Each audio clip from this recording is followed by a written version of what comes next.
ಕೊನೆಗೂ ನಿಗಮ ಮಂಡಳಿ ಪಟ್ಟಿಯನ್ನ ರಾಜ್ಯ ಸರ್ಕಾರ ಬಿಡುಗಡೆ ಮಾಡಿದೆ.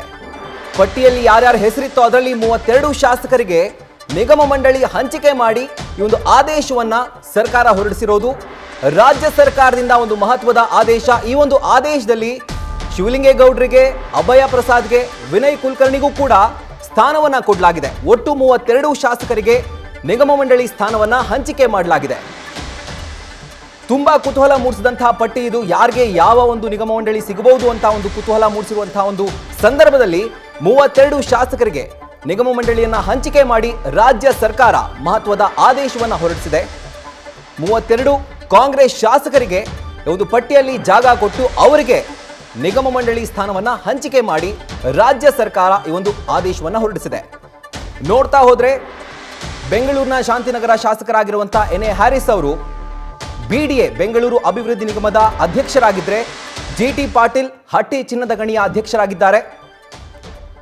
ಅದೇ ರೀತಿ ಶಿವಲಿಂಗೇಗೌಡರಿಗೆ ಕರ್ನಾಟಕ ಗೃಹ ಮಂಡಳಿಯ ಅಧ್ಯಕ್ಷರ ಒಂದು ಸ್ಥಾನವನ್ನ ಕೊಟ್ಟಿದ್ರೆ, ಅಭಯ ಪ್ರಸಾದ್ಗೆ BWSSB ಅಂದ್ರೆ ಕೊಳಚೆ ಅಭಿವೃದ್ಧಿ ಮಂಡಳಿ, ವಿನಯ್ ಕುಲಕರ್ಣಿ ಅವ್ರಿಗೂ ಕೂಡ BWSSB ಅಧ್ಯಕ್ಷ ಸ್ಥಾನವನ್ನ ರಾಜ್ಯ ಸರ್ಕಾರ ನೀಡಿ ಆದೇಶವನ್ನ ಹೊರಡಿಸಿದೆ. ಈ ಒಂದು ಪಟ್ಟಿ ಎಕ್ಸ್ಕ್ಲೂಸಿವ್ ಆಗಿ ನ್ಯೂಸ್ ಫಸ್ಟ್ಗೆ ಲಭ್ಯವಾಗಿರೋದು. 32 ಕಾಂಗ್ರೆಸ್ ಶಾಸಕರಿಗೆ ಮೊದಲ ಪಟ್ಟಿಯಲ್ಲಿ ಹಂಚಿಕೆ ಮಾಡಲಾಗಿರೋದು ನಿಗಮ ಮಂಡಳಿ ಅಧ್ಯಕ್ಷ ಸ್ಥಾನವನ್ನ.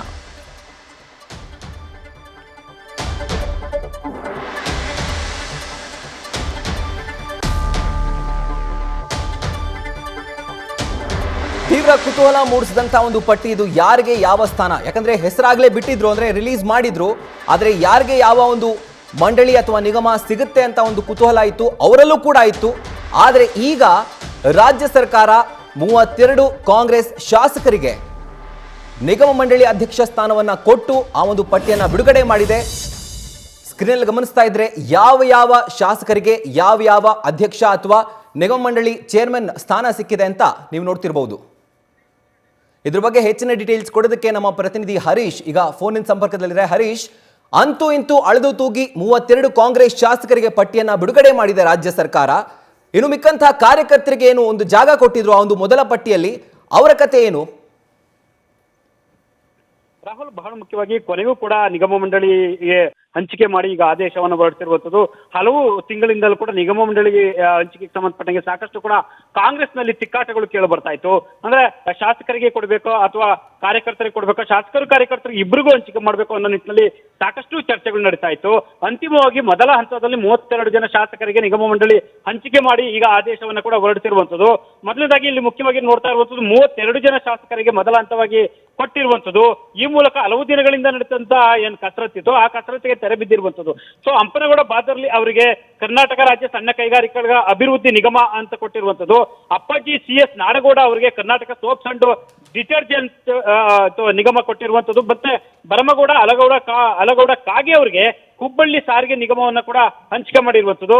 ಯಮುನಪ್ಪ ವೈಮೇಟಿ ಅವರಿಗೆ ಕೂಡ ಬಾಗಲಕೋಟೆ ನಗರಾಭಿವೃದ್ಧಿ ಪ್ರಾಧಿಕಾರವನ್ನ ಕೊಟ್ಟಿರುವಂತದ್ದು. ಮತ್ತೆ SR ಶ್ರೀನಿವಾಸ್ ಅಂದ್ರೆ JDS ಅಲ್ಲಿ ಇದ್ದಂತ ಗುಬ್ಬಿ ಶ್ರೀನಿವಾಸ್ ಅವರು ಕಾಂಗ್ರೆಸ್ಗೆ ಬಂದು ಶಾಸಕರಾಗಿದ್ದಾರೆ, ಅವ್ರಿಗೂ ಕೂಡ ಕರ್ನಾಟಕ ರಾಜ್ಯ ರಸ್ತೆ ಸಾರಿಗೆ ನಿಗಮ ಕೂಡ ಹಂಚಿಕೆ ಮಾಡಿರುವಂತದ್ದು. ಬಸವರಾಜ್ ಶಿವಣ್ಣನ್ ಅವರಿಗೆ ಬ್ಯಾಡಗಿ ಕ್ಷೇತ್ರದ ಶಾಸಕರಿಗೆ ಕರ್ನಾಟಕ ರಾಜ್ಯ ಅರಣ್ಯ ಅಭಿವೃದ್ಧಿ ನಿಗಮವನ್ನ ಈಗ ಹಂಚಿಕೆ ಮಾಡಿದ್ದಾರೆ. ಮತ್ತೆ ಹೊಸದುರ್ಗ ಶಾಸಕ BG ಗೋವಿಂದಪ್ಪ ಅವರಿಗೆ ಕೂಡ ಆಹಾರ ಮತ್ತು ನಾಗರಿಕ ಸರಬರಾಜು ನಿಗಮವನ್ನು ಕೂಡ ಹಂಚಿಕೆ ಮಾಡಿರುವಂತದ್ದು. ಮತ್ತೆ ಮಾಗಡಿ HC ಬಾಲಕೃಷ್ಣ ಅವರಿಗೆ ಕರ್ನಾಟಕ ರಾಜ್ಯ ರಸ್ತೆ ಅಭಿವೃದ್ಧಿ ನಿಗಮ ಕೂಡ ಹಂಚಿಕೆ ಆಗಿದೆ. ರೋಣದ GS ಪಾಟೀಲ್ ಅವರಿಗೆ ಕರ್ನಾಟಕ ಖನಿಜ ನಿಗಮ ಮತ್ತು ಅಭಿವೃದ್ಧಿ ನಿಗಮ ನಿಯಮಿತ ಕೂಡ ಹಂಚಿಕೆ ಆಗಿದೆ. ಮುಖ್ಯವಾಗಿರುವಂತದ್ದು BDA ಬೆಂಗಳೂರು ಅಭಿವೃದ್ಧಿ ಪ್ರಾಧಿಕಾರವನ್ನ ಯಾರಿಗೆ ಕೊಡಬೇಕು ಅನ್ನೋ ನಿಟ್ಟಿನಲ್ಲಿ ಸಾಕಷ್ಟು ಚರ್ಚೆ ಆಗ್ತಾ ಇತ್ತು. ಅಂದ್ರೆ ಹಿರಿಯ ನಾಯಕರು ಆಗಿರುವಂತಹ ಮಾಜಿ ಸಚಿವ ಕೃಷ್ಣಪ್ಪ ಅವರಿಗೆ ಕೊಡಬೇಕು ಅನ್ನೋ ನಿಟ್ಟಿನಲ್ಲಿ ಸಾಕಷ್ಟು ಚರ್ಚೆ ಆಯ್ತಿತ್ತು. ಅವರು ನಿರಾಕರಿಸಿರುವಂತ ಕಾರಣಕ್ಕಾಗಿ ಎನ್.ಎ. ಹ್ಯಾರಿಸ್ ಅವರಿಗೆ ಕೊನೆಗೆ ಕೂಡ BDA ಅವಕಾಶವನ್ನು ಕೊಟ್ಟಿರುವಂತದ್ದು. ಮತ್ತೆ ಕೌಜಲಗಿ ಅವರಿಗೆ ಕೂಡ ಕರ್ನಾಟಕ ರಾಜ್ಯ ಹಣಕಾಸು ಸಂಸ್ಥೆ ಅದೊಂದು ಕೂಡ ಹಂಚಿಕೆ ಆಗಿರುವಂತದ್ದು. ಪುಟ್ಟರಂಗ ಶೆಟ್ಟಿ ಅವರಿಗೆ ಸಚಿವ ಸ್ಥಾನ ಸಿಗುತ್ತೆ ಅನ್ನುವಂತ ಮಾತನ್ನು ಕೂಡ CM ಸಿದ್ದರಾಮಯ್ಯ ಹೇಳಿದ್ರು. ಕೊನೆ ಕ್ಷಣದಲ್ಲಿ ಅವರಿಗೆ ಸಚಿವ ಸ್ಥಾನ ಕೈ ತಪ್ಪಿತ್ತು. ಅವರಿಗೆ ಮೈಸೂರು ಸೇಲ್ಸ್ ಇಂಟರ್ನ್ಯಾಷನಲ್ ಲಿಮಿಟೆಡ್ ಕೂಡ ಹಂಚಿಕೆ ಆಗಿದೆ. ಮತ್ತೆ G.T. ಪಾಟೀಲ್ ಅವರಿಗೆ ಹಟ್ಟಿ ಚಿನ್ನದ ಗಣಿ ಕೂಡ ಅವರಿಗೆ ಹಂಚಿಕೆ ಮಾಡಿರುವಂತದ್ದು.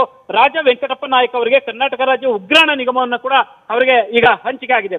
ಮುಖ್ಯವಾಗಿರುವ ಭದ್ರಾವತಿ ಶಾಸಕರಾಗಿರುವಂತಹ BK ಸಂಗಮೇಶ್ವರ್ ಕೂಡ ಸಚಿವ ಸ್ಥಾನಕ್ಕೆ ಪಟ್ಟ ನಡೆದಿದ್ರು. ಅವರಿಗೆ ಸಮಾಧಾನ ಪಡಿಸುವಂತ ನಿಟ್ಟಿನಲ್ಲಿ ಕೂಡ ಕರ್ನಾಟಕ ಗ್ರಾಮೀಣ ಮೂಲಭೂತ ಸೌಕರ್ಯಗಳ ಅಭಿವೃದ್ಧಿ ನಿಗಮವನ್ನು ಕೂಡ ಈಗ ಹಂಚಿಕೆ ಮಾಡಿದ್ದಾರೆ. ಅದಕ್ಕಿಂತಲೂ ಕೂಡ ಅರಸೀಕೆರೆ ಕ್ಷೇತ್ರದ ಶಾಸಕರಾಗಿರುವಂತಹ KM ಶಿವಲಿಂಗೇಗೌಡ ಅವರು ಸಚಿವ ಸ್ಥಾನಕ್ಕೆ ಕೂಡ ಬಿಗಿಪಟ್ಟನ್ನು ಹಿಡಿದಿದ್ರು. ಇದಲ್ಲದಿದ್ರು ಮುಂದಿನ ದಿನಗಳಲ್ಲಿ ಸಚಿವ ಸ್ಥಾನ ಕೊಡಬೇಕು ಅನ್ನುವಂತ ಒಂದು ಒತ್ತಾಯವನ್ನು ಮಾಡಿದ್ರು. ಅವರಿಗೆ ಕರ್ನಾಟಕ ಗೃಹ ಮಂಡಳಿ ಅನ್ನುವಂಥದ್ದು ಕೂಡ ಈಗ ಸದ್ಯಕ್ಕೆ ಹಂಚಿಕೆ ಮಾಡಿರುವಂಥದ್ದು.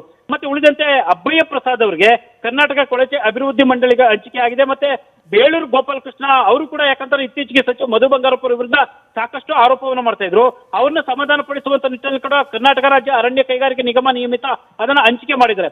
ಮತ್ತೆ ಎಸ್ ಎನ್ ನಾರಾಯಣ ಸ್ವಾಮಿ ಅವರಿಗೆ ಕೂಡ ಕರ್ನಾಟಕ ನಗರ ಮೂಲ ಸೌಕರ್ಯ ಅಭಿವೃದ್ಧಿ ಮತ್ತು ಹಣಕಾಸು ನಿಗಮ ಇದನ್ನು ಕೂಡ ಹಂಚಿಕೆ ಮಾಡಿದ್ದಾರೆ.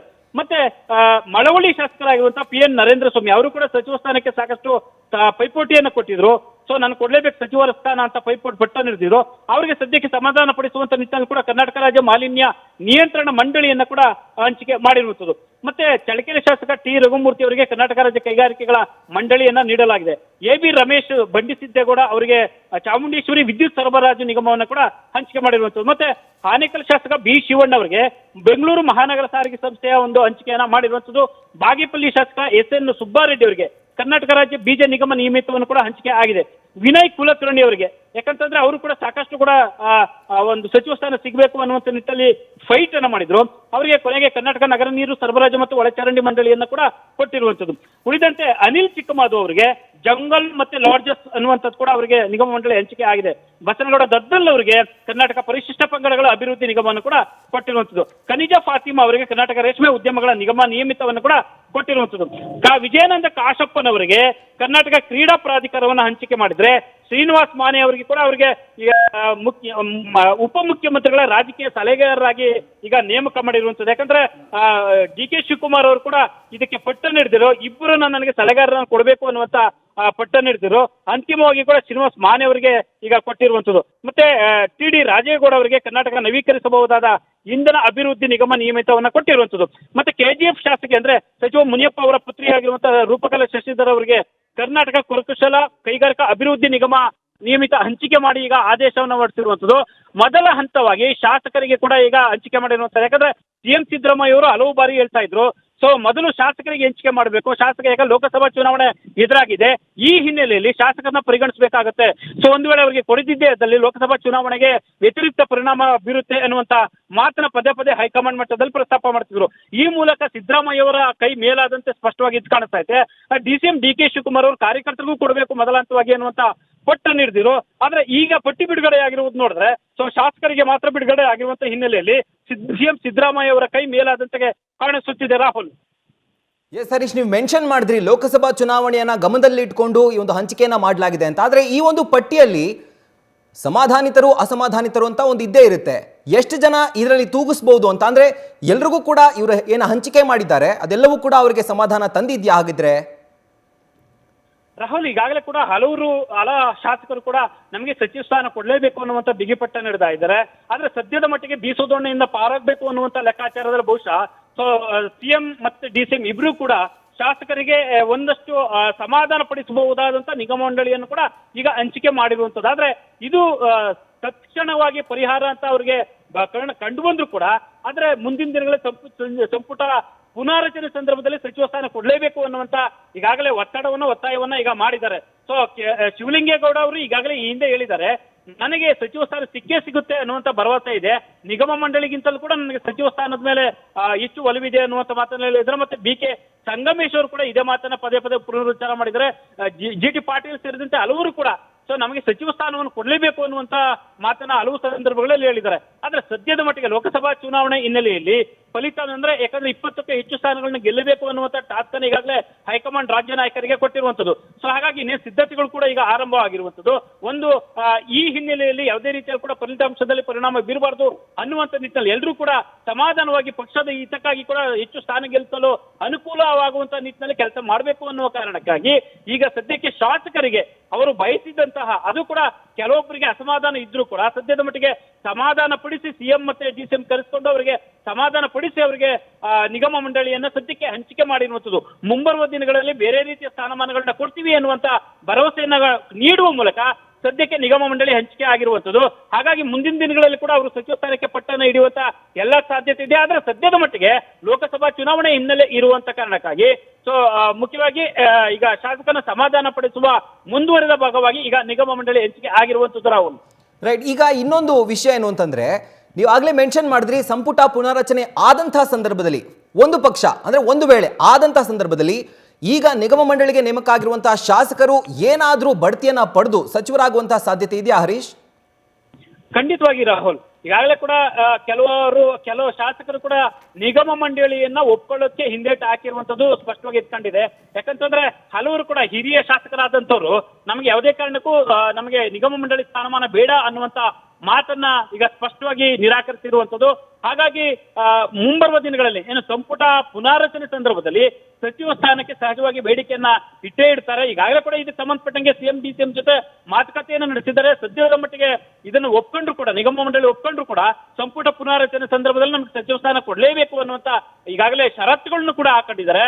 ಆ ನಿಟ್ಟಿನಲ್ಲಿ ಈಗ ಸದ್ಯಕ್ಕೆ ಅದು ನಿಗಮ ಮಂಡಳಿಯನ್ನ ಒಪ್ಕೊಂಡಿದ್ದಾರೆ ಅನ್ನುವಂತ ಮಾತುಗಳು ಕೂಡ ಕೇಳಿ ಬರ್ತಾ ಇರುವಂತದ್ದು ರಾಹುಲ್. ರೈಟ್ ಹರೀಶ್, ಇನ್ನೊಂದು ಲಾಸ್ಟ್ ಕ್ವೆಶನ್ ಏನು ಅಂತಂದ್ರೆ, ಈಗ ಪ್ರದೇಶವಾರು ಶಾಸಕರಿಗೆ ಯಾವ ಅಭಿವೃದ್ಧಿ ಮಂಡಳಿ ಅಥವಾ ನಿಗಮ ಮಂಡಳಿ ಒಂದು ಸರಿ ಹೊಂದುತ್ತೋ ಅವರ ಒಂದು ಅಭಿವೃದ್ಧಿಗೆ ಪೂರಕವಾಗಿ ಆ ರೀತಿ ಒಂದು ಪ್ರದೇಶವಾರು ಹಂಚಿಕೆಯನ್ನ ಮಾಡಿರೋದು. ಫಾರ್ ಎಕ್ಸಾಂಪಲ್, ಈಗ HY ಮೇಟಿ ಅವರಿಗೆ ಬಾಗಲಕೋಟೆ ನಗರಾಭಿವೃದ್ಧಿ ಪ್ರಾಧಿಕಾರ ಕೊಟ್ಟಿದ್ದಾರೆ ಅಧ್ಯಕ್ಷರಾಗಿ, ಅವರು ಬಾಗಲಕೋಟೆ ಶಾಸಕರಾಗಿದ್ದಾರೆ. ಸೊ ಎಲ್ಲೋ ಒಂದ್ ಕಡೆ ಇನ್ನಷ್ಟು ಪೂರಕವಾಗಿ ಲೋಕಸಭೆ ಚುನಾವಣೆಯನ್ನ ಯಶಸ್ವಿಯಾಗಿ ಗೆಲ್ಲಿ ಸಮರ್ಥವಾಗಿ ಗೆಲ್ಲಿ ಅನ್ನುವಂಥ ಒಂದು ನಿಟ್ಟಿನಲ್ಲಿ ಈ ಒಂದು ಹಂಚಿಕೆ ಆಗಿದೆಯಾ ಆಗಿದ್ರೆ? ರಾಹುಲ್, ಈಗಾಗಲೇ ಕೂಡ ಒಂದು ಕಾಂಗ್ರೆಸ್ ಪಾಳದಲ್ಲಿ ಕೇಳಿ ಬರ್ತಾ ಇತ್ತು ಅಂದ್ರೆ ನಾವೆಲ್ಲರೂ ಕೂಡ ಶ್ರಮ ವಹಿಸಿ ಕೆಲಸ ಮಾಡಿದ್ದೇವೆ, ಗೆದ್ದು ಬಂದಿದ್ದೇವೆ, ಆದ್ರೆ ಕೆಲವರು ಮಾತ್ರ ಅಧಿಕಾರವನ್ನು ಅನುಭವಿಸ್ತಿದ್ದಾರೆ, ಸೊ ನಮ್ಮನ್ನ ಕಡೆಗಣಿಸಲಾಗಿದೆ ಅನ್ನುವಂತ ಅಸಮಾಧಾನ ಬೇಗ ಸಹಜವಾಗಿ ಕಾಂಗ್ರೆಸ್ ಅಲ್ಲಿ ಇತ್ತು.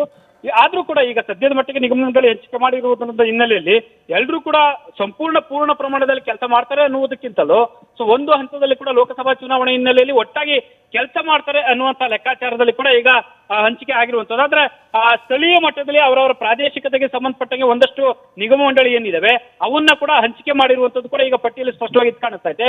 ಆ ನಿಟ್ಟಿನಲ್ಲಿ ನೋಡಿದರೆ ಒಂದಷ್ಟು ಬಹುತೇಕ ಶಾಸಕರಿಗೆ ಸಮಾಧಾನ ಆದ್ರೂ ಕೂಡ ಕೆಲವರಿಗೆ ಈ ಒಂದು ವಿಚಾರವಾಗಿ, ಯಾಕಂದ್ರೆ ಈ ಕ್ಷಣಕ್ಕೂ ಕೂಡ ಬಹಿರಂಗವಾಗಿ ಹೇಳ್ಕೊಳಕ್ ಆಗದೇ ಇದ್ದ ಸಂದರ್ಭದಲ್ಲೂ ಒಂದು ಹಂತದಲ್ಲಿ ಅವರಿಗೆ ನಿಗಮ ಮಂಡಳಿ ತೃಪ್ತಿ ಕೊಟ್ಟಿದೆ ಅಂತಾನು ಕೂಡ ಈಗ ಚರ್ಚೆ ಆಗ್ತಿರುವಂತದ್ದು ರಾಹುಲ್. ರೈಟ್, ಇನ್ನೊಂದು ಇಂಟ್ರೆಸ್ಟಿಂಗ್ ಹೆಸರು ಅಂತಂದ್ರೆ ಹರೀಶ್, ಈ ಒಂದು ಪಟ್ಟಿಯಲ್ಲಿ ಚಳ್ಳಕೆರೆ ಶಾಸಕರಾಗಿರುವಂತಹ ಟಿ ರಘುಮೂರ್ತಿ ಅವರು. ಯಾಕೆಂದ್ರೆ ಅವರು ನನ್ನ ಹೆಸರನ್ನ ನಿಗಮ ಮಂಡಳಿಗೆ ಅಥವಾ ಯಾವುದೇ ಇದರಲ್ಲೂ ಒಂದು ಕನ್ಸಿಡರ್ ಮಾಡಬೇಡಿ ಅಂತ ಹೇಳಿ ಒಂದು ಲೆಟರ್ನು ಕೂಡ ಸಿಎಂಗೆ ಬರೆದಿದ್ರು. ಆದ್ರೂ ಅವರಿಗೆ ಇಲ್ಲಿ ಒಂದು ಸ್ಥಾನ ಕೊಟ್ಟಿರೋದು. ಸೊ ಯಾವ ತರ ಒಂದು ಸರ್ಪ್ರೈಸ್ ಎಂಟ್ರಿಯನ್ನ ಪಡೆದುಕೊಂಡಿದೆ ಇವರ ಹೆಸರು ಈ ಒಂದು ಲಿಸ್ಟ್ ನಲ್ಲಿ ಆಗಿದ್ರೆ? ಸಹಜವಾಗಿ ಕೂಡ ಒಂದು ಇಲ್ಲಿ ಕೇಳಿ ಬರ್ತಾ ಇರುವಂತದ್ದು, ಒಂದಷ್ಟು ಜನ ಈಗಾಗಲೇ ಬಂಡಾಯ ಹೇಳುವಂತಹ ಸೂಚನೆಗಳನ್ನ ಕೂಡ ಕೊಟ್ಟಿದ್ರು. ಅಂದ್ರೆ ಬೇರೆ ರೀತಿಯಲ್ಲಿ ಕೂಡ ಅಂದ್ರೆ ಇವರು ಪಕ್ಷಕ್ಕೆ ಸಂಬಂಧಪಟ್ಟಂಗೆ ಬಂಡಾಯ ಹೇಳ್ಬೋದು ಅನ್ನುವಂಥದ್ದು, ಮುಂದಿನ ದಿನಗಳಲ್ಲಿ ಒಂದಷ್ಟು ಬದಲಾವಣೆಗೆ ಕೂಡ ಇವರು ಹೋಗ್ಬೋದು. ಅಂದ್ರೆ ಈಗಾಗಲೇ ಆಪರೇಷನ್ ಕಮಲ ಅನ್ನುವಂಥದ್ದು ಏನು ಚರ್ಚೆ ಆಗ್ತಿತ್ತು ಅದೆಲ್ಲದಕ್ಕೂ ಕೂಡ ಅದಕ್ಕೆ ಉತ್ತರ ಕೊಡಬೇಕು ಅನ್ನುವಂಥ ನಿಟ್ಟಿನಲ್ಲಿ ಕೂಡ ಬಹುಶಃ ಅಳೆದು ತೂಗಿ ಕೊಟ್ಟಿದ್ದಾರೆ ಈ ನಿಗಮ ಮಂಡಳಿ ಅನ್ನುವಂಥದ್ದು. ಸೊ ಹಾಗಾಗಿ ಒಂದು ರಘುಮೂರ್ತಿ ಅವರು ಕೊಟ್ಟಿರುವಂಥದ್ದು ಕೂಡ ಇದರಲ್ಲಿ ಅದು ಎದ್ದು ಸ್ಪಷ್ಟವಾಗಿ ಕಾಣಿಸ್ತಾ ಇದೆ. ಹಾಗಾಗಿ ಚಳ್ಳಕೆರೆ ಶಾಸಕರಿಗೆ ಕೊಟ್ಟಿರುವಂತ ವಿಚಾರದಲ್ಲಿ ಕೂಡ ಯಾವ ಉದ್ದೇಶದಿಂದ ಅಂದ್ರೆ ಕರ್ನಾಟಕ ರಾಜ್ಯ ಕೈಗಾರಿಕೆಗಳ ಮಂಡಳಿಯನ್ನು ಹಂಚಿಕೆ ಮಾಡಿದ್ರು ಕೂಡ ಸೊ ಅವ್ರಿಗೆ ಸಮಾಧಾನ ಪಡಿಸುವಂತ ನಿಟ್ಟಿನಲ್ಲಿ ಮತ್ತೆ ಅವರಿಗೆ ಒಂದು ಹೈಕಮಾಂಡ್ ಮತ್ತೆ DCM ಇವರೆಲ್ಲರೂ ಕೂಡ ಸರ್ವಸಮ್ಮತದಿಂದಲೂ ಕೂಡ ಅವರಿಗೆ ಹಂಚಿಕೆ ಆಗಿದೆ ಅನ್ನುವಂತ ಮಾತುಗಳು ಕೇಳಿ ಬರ್ತಾ ಇರುವಂತದ್ದು ರಾಹುಲ್. ಓವರ್ ಆಲ್ ಆಗಿ ಹರೀಶ್, ಈ ಒಂದು ಲಿಸ್ಟ್ ನ ನೀವು ಇವ್ಯಾಲ್ಯೂಯೇಟ್ ಮಾಡೋ ಹಾಗಿದ್ರೆ, ಮೌಲ್ಯಮಾಪನ ಮಾಡೋ ಹಾಗಿದ್ರೆ, ಈಗ ಎಲ್ರಿಗೂ ಗೊತ್ತಿರುವಂತಹ ವಿಷಯ ಏನು ಅಂತಂದ್ರೆ ಕಾಂಗ್ರೆಸ್ನಲ್ಲಿ 2 ಬಣ ಇದೆ ಅಂತ. ಒಂದು DK ಶಿವಕುಮಾರ್ ಅವರ ಬಣ ಆದ್ರೆ ಇನ್ನೊಂದು CM ಸಿದ್ದರಾಮಯ್ಯನವರ ಬಣ. ಸೊ ಓವರ್ ಆಲ್ ಆಗಿ ಈ ಲಿಸ್ಟ್ ನಲ್ಲಿ ಯಾರ ಕಾರ್ಯಕರ್ತರು ಅಥವಾ ಯಾರ ಬೆಂಬಲಿತ ಶಾಸಕರು ಹೆಚ್ಚಿನ ಸ್ಥಾನವನ್ನ ಪಡ್ಕೊಂಡಿದ್ದಾರೆ ಅಥವಾ ಯಾರ ಕೈ ಮೇಲಾಗಿದೆ ಅಂತ? ರಾಹುಲ್, ಪಟ್ಟಿ ನೋಡಿದಂತ ಸಂದರ್ಭದಲ್ಲಿ ಸಹಜವಾಗಿ CM ಸಿದ್ದರಾಮಯ್ಯ ಅವರ ಕೈ ಮೇಲಾದಂತೆ ಸ್ಪಷ್ಟವಾಗಿ ಕಾಣಿಸ್ತಾ ಇದೆ. ಯಾಕಂತಂದ್ರೆ ಅವರು ಒಂದಷ್ಟು ಶಾಸಕರಿಗೆ ಕೊಡ್ಲೇಬೇಕು ಅನ್ನೋಂಥ ಬಿಗಿಪಟ್ಟು ನಿರ್ಧರು. ಆ ಮೂಲಕ ಅಲ್ಲಿ ನಿಗಮ ಮಂಡಳಿಯನ್ನ ಹಂಚಿಕೆ ಕೊಡಿಸುವಲ್ಲಿ ಕೂಡ ಯಶಸ್ವಿ ಆದಂತೆ ಕಾಣಿಸ್ತಾ ಇದೆ. ಇಲ್ಲಿ ಬಹುತೇಕ ಕೂಡ ಸಿದ್ದರಾಮಯ್ಯ ಅವರದೇ ಒಂದಷ್ಟು ಮೇಲ್ಗೈ ಎದ್ದಂತೆ ಕಾಣಿಸ್ತಾ ಇರುವಂತದ್ದು Rahul. Right, thank you Harish ನಿಮ್ಮ ಡೀಟೇಲ್ಸ್ಗೆ. ಸೊ ರಾಜ್ಯ ಸರ್ಕಾರ ಮಹತ್ವದ ನಿಗಮ ಮಂಡಳಿ ಅಧ್ಯಕ್ಷ ಸ್ಥಾನವನ್ನ ಏನು ಹಂಚಿಕೆ ಮಾಡಿತ್ತು ಆ ಪಟ್ಟಿಯನ್ನು ರಿಲೀಸ್ ಮಾಡಿದೆ. ಯಾರಿಗೆ ಯಾವ ನಿಗಮ ಮಂಡಳಿ ಸೇರುತ್ತೆ ಅಥವಾ ಯಾರು ಯಾವ ನಿಗಮ ಮಂಡಳಿಗೆ ಅಧ್ಯಕ್ಷರಾಗ್ತಾರೆ ಅಂತ 32 ಶಾಸಕರ ಪಟ್ಟಿಯನ್ನ ರಾಜ್ಯ ಸರ್ಕಾರ ಬಿಡುಗಡೆ ಮಾಡಿ ಆದೇಶವನ್ನ ಹೊರಡಿಸಿದೆ. ಒಂದು ರೀತಿ ವೆರಿ ಸರ್ಪ್ರೈಸಿಂಗ್ ಹೆಸರುಗಳು ನಿಮಗೆ ಅಲ್ಲಿ ಕಾಣಸಿಗುತ್ತೆ. ಯಾಕೆ ಅಂತಂದ್ರೆ ಬೆಂಗಳೂರು ಅಭಿವೃದ್ಧಿ ಪ್ರಾಧಿಕಾರದ ಅಧ್ಯಕ್ಷ ಸ್ಥಾನ ತೀವ್ರ ಪೈಪೋಟಿ ಇರುವಂತಹ ಸ್ಥಾನ. ಈಗಿನ ಸರ್ಕಾರ ಅಂತಲ್ಲ, ಕಳೆದ ಸರ್ಕಾರಗಳು ಕೂಡ ಈ ಒಂದು ಸ್ಥಾನ ಬೇಕು ಅಂತ ಅನೇಕ ಶಾಸಕರು ಲಾಬಿಯನ್ನ ಮಾಡಿದ್ರು. ಆದರೆ ಈಗ ಎಂ ಕೃಷ್ಣಪ್ಪನವರು ವಿಜಯನಗರ ಶಾಸಕರು ನನಗೆ ಯಾವುದೇ ನಿಗಮ ಮಂಡಳಿ ಅಧ್ಯಕ್ಷ ಸ್ಥಾನ ಬೇಡ ಅಂತ ತಿರಸ್ಕಾರ ಮಾಡಿದ ಮೇಲೆ ಆ ಒಂದು ಸ್ಥಾನ ಈಗ ಸದ್ಯಕ್ಕೆ ಎಣ್ಣೆ ಹಾರಿಸೋರ್ಗೆ ಬಂದಿದೆ. ಅದೇ ಥರ ಅನೇಕ ಹೆಸರುಗಳು ಹಂಪನಗೌಡ ಬಾದರ್ಲಿ ಅವರು ಸಿಂಧನೂರು ಕ್ಷೇತ್ರದ ಶಾಸಕರು, ಅವರಿಗೆ ಕರ್ನಾಟಕ ರಾಜ್ಯ ಸಣ್ಣ ಕೈಗಾರಿಕೆಗಳ ಅಭಿವೃದ್ಧಿ ನಿಗಮದ ಅಧ್ಯಕ್ಷ ಸ್ಥಾನವನ್ನು ಕೊಟ್ಟಿದ್ರೆ, ಇನ್ನು SR ಶ್ರೀನಿವಾಸ್ ಅವರು JDS ತೊರೆದು ಕಾಂಗ್ರೆಸ್ಗೆ ಬಂದು ಮೊದಲ ಸರಿ ಕಾಂಗ್ರೆಸ್ನಿಂದ ಗೆದ್ದಿದ್ದಾರೆ. ಅವ್ರಿಗೂ ಕೂಡ ಈ ಒಂದು ನಿಗಮ ಮಂಡಳಿ ಅಧ್ಯಕ್ಷ ಒಂದು ಪಟ್ಟಿಯಲ್ಲಿ ಸ್ಥಾನವನ್ನು ಕೊಟ್ಟಿದ್ದಾರೆ. ಅವರಿಗೆ ಕರ್ನಾಟಕ ರಾಜ್ಯ ರಸ್ತೆ ಸಾರಿಗೆ ನಿಗಮದ ಒಂದು ಅಧ್ಯಕ್ಷ ಸ್ಥಾನವನ್ನು ಕೊಟ್ಟಿದ್ರೆ, ಇನ್ನು JDSನ ತೊರೆದು ಬಂದಂತಹ ಶಿವಲಿಂಗೇಗೌಡರು ಅವ್ರಿಗೂ ಕೂಡ ಈ ಒಂದು ಕರ್ನಾಟಕ ಹೌಸಿಂಗ್ ಸೊಸೈಟಿ ಆ ಒಂದು ನಿಗಮ ಮಂಡಳಿಯ ಅಧ್ಯಕ್ಷ ಸ್ಥಾನವನ್ನು ಕೊಟ್ಟಿದ್ದಾರೆ. ಅನೇಕ ಹೆಸರುಗಳು ಪ್ರಾದೇಶಿಕವಾರು ಇರಬಹುದು ಅಥವಾ ಅವ್ರು ಏನೇನು ಸೇವೆ ಸಲ್ಲಿಸಿದ್ದಾರೆ ಕಾಂಗ್ರೆಸ್ ಪಕ್ಷಕ್ಕೆ ಅಥವಾ ಶಾಸಕರ ಹಿರಿತನದ ಮೇಲೆ ಕೂಡ ಈ ಒಂದು ಲಿಸ್ಟ್ ಅನ್ನ ಮಾಡಿ ರಾಜ್ಯ ಸರ್ಕಾರ 32 ಕಾಂಗ್ರೆಸ್ ಶಾಸಕರಿಗೆ ನಿಗಮ ಮಂಡಳಿಯನ್ನ ಹಂಚಿಕೆ ಮಾಡಿ ಆದೇಶವನ್ನು ಹೊರಡಿಸಿದೆ.